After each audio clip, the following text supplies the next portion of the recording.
Q&A session.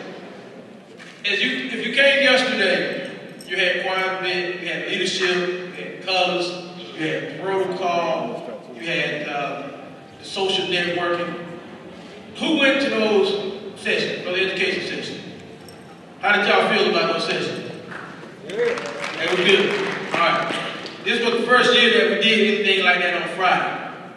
And a lot of that stuff comes from just being around the motorcycle set, but putting in some phone calls to everybody to see what people want to hear, see what people want to learn, see what people want to get. Also, I hope some of these presidents and vice presidents have their people out for some of these other sessions, such as grant writers, sponsorship, how to do a 501c3, all that stuff, because you know all them going on as we in here. We have all these different breakout sessions where you got the treasurer, you got the secretary, you got the PRO, the business manager. So a lot of our people is going over there, the road captains, sergeant at arms. They're over there in those breakout sessions. These breakout sessions are taught or brought to you guys so you can learn. Not just give front runners, the stunners. We got the whole 9 yards, tourist ones, street. We don't want to put what we do, but we want to tell you what we see and what we think works. Not what we do, because everything that you do don't work. But you have to sit back and understand that because you did it, that was a learning curve. Even if it worked or it don't work, you learn from it. And you continue to grow and you continue to move forward. So, but I want to say this to Glow. Y'all get ready to do this PRO next year. Y'all got something, y'all got to goddamn come and do better than Atlanta. I want to see what y'all gonna do. But call people. When y'all get ready to leave here, y'all make sure y'all get with me so you get the card. Make sure you get one fish card. Make sure you get a Starters card. Make sure you get Snowman card. Make sure you get the one before that, where Clutch and Burn, where Beast go. Make sure you get their card. You need to talk to these people about how the PRO should be done, because you've been there and you don't know some of the things from the background. You need to make sure that PRO has the opportunity to be the best PRO that possible. That's what you need to do. Because if you don't, then you can fall flat on your face. Because there's a lot of work into this event, and you got to make it right. So I hope everybody here is still enjoying themselves tonight. If y'all heard DJ Sense last night, wow. D-Mac, can you talk?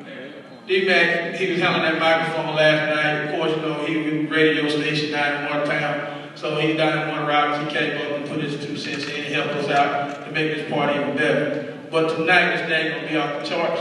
We want everybody to enjoy themselves. So as you stand up and you ask your question, I'll make sure I give this mic to anybody who you're asking that question to. Or if it's an open question, we'll just pass it along. All right? Any questions? What we got? Yes, ma'am.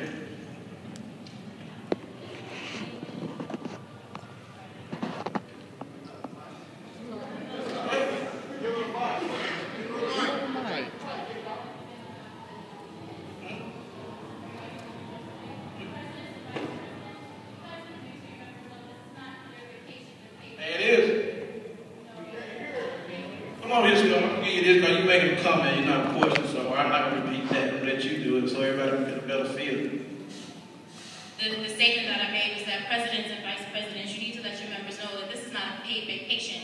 It's a lot of information that's being passed along. And yesterday there was an important female breakout session. There were not nearly as many females in there as there were in the hallway. And they missed a lot of good information. So I wanted to say. Quiet Storm, Extraordinary Women out of Delaware.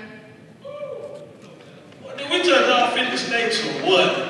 We got people everywhere.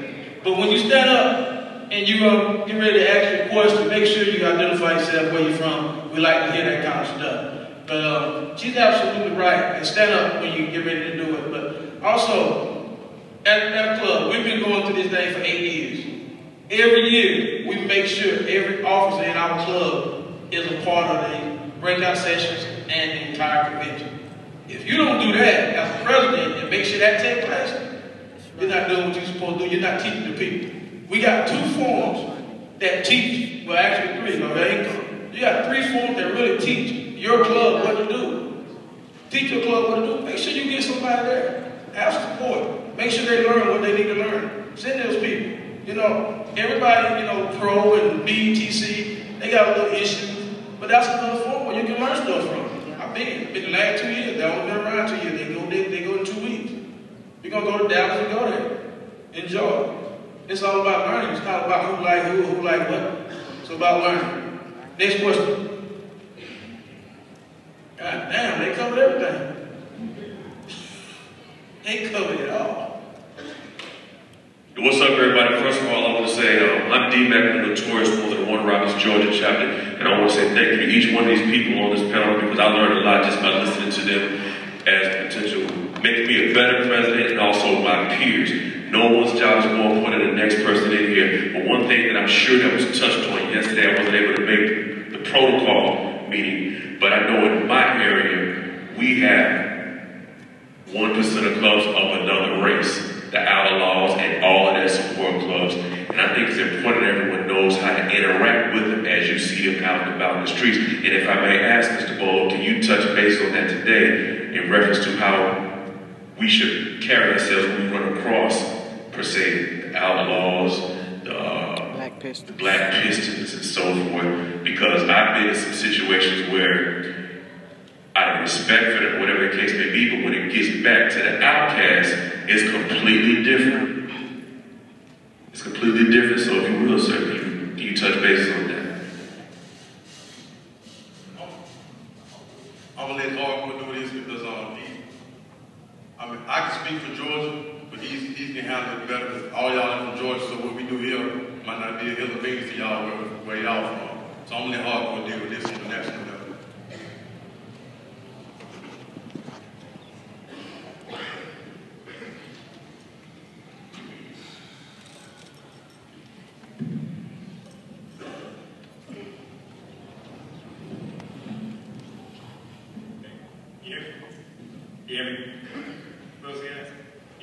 One of the biggest issues, big issue, by the way, for those of you kids, is how do you approach these clubs, or how do you deal with these clubs when you approach buying?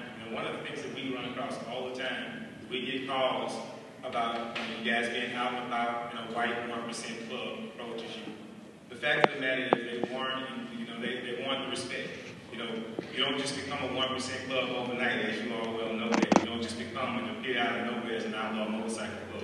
So this is not one of those things where you need to go around kissing our asses or anybody else's asses. Respect is due to a dog. The same respect that you give them, they need to be giving you as well. But it's about how you deal with things. Most of this problem comes from how you set up initially in the first place. If you've done the right thing, if you've done what's required by protocol to become a motorcycle club, normally there isn't a problem. It's usually just to see you at the gas station. Hey, well, you guys never seen you around before. You can introduce yourselves, and they say, well, normally they'll ask you, and I'm just going to use this area for example. They'll say, you know the outcast? And it's either going to be a yay or a nay. What we run into a lot of times is, you might know somebody in the outcast, you might know who somebody is, and they'll say, yeah, I know Bolo. The fact of the matter is, you don't know Bolo. You heard of, you might have seen Bolo somewhere before, or you've heard somebody mention Bolo's name. The problem is that person sometimes will tell you, hey, get on the phone and call him if you know him. Otherwise, take that shit off your back and get out of my area. I think we've answered this question about a million times back today out there. How do you deal with these clubs when you're approached by them? The bigger thing is this. If you do things by protocol in the first place, it's really not an issue that you're going to have to be concerned with. But when and if you don't, it speaks volumes for how you need to get your shit together. Adhere to protocol basics. Go back and talk to somebody about getting established so you can be recognized as a motorcycle club. When you are recognized as a motorcycle club in your area by the local dominant, by these councils that are established, you stand a better chance. Your survivability rate is that much greater, and having those relationships is that much greater when you just simply go by protocol basics. It's that simple. Is that clear enough? Does everybody understand it? One of the biggest mistakes that get made, I'm telling you, we get these calls all the time about, hey, the Black Pistons just rolled up on us. Well, if you did things the right way, the Black Pistons would already know who you are. It's that simple.